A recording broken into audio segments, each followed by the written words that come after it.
যেই দিন পৃথিবীর প্রথম মানব, প্রথম নবীর রূহ মালাকুল মাউত দুনিয়ায় এসে কবজ করেছে, ওই দিনটাও ছিল জুমাবার। আল্লাহু আকবার।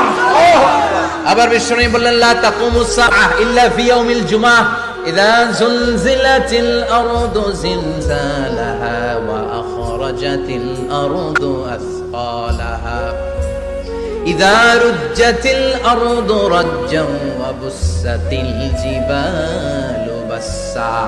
কিয়ামতের দিন পৃথিবীটাকে একটা প্রকম্পন দিয়ে কাঁপিয়ে দিবে কে?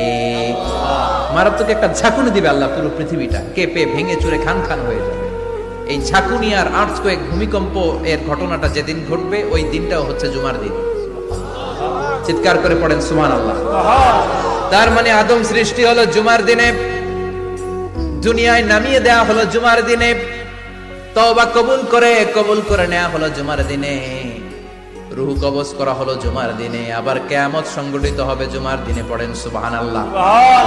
আবার বিশ্বনবী বললেন, আর রমাদান ইলা রমাদান, এক রমজান থেকে আরেক রমজানের মাঝখানে যত গুনাহ হয় মাফ করে কে?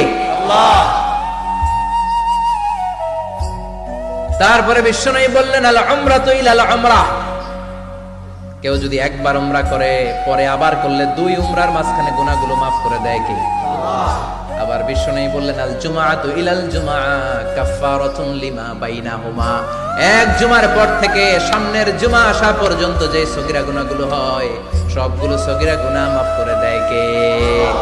রজব শাবানে বরকতে দাও, রমজান মাসে গুনাহ ঝড়াও, সপ্তাহ জুড়ে তুমি বরকতে দাও, জুমার দিনেতে গুনাহ ঝড়াও, রজব শাবানে বরকতে দাও, রমজান মাসে গুনাহ ঝড়াও। ঠিক কি না?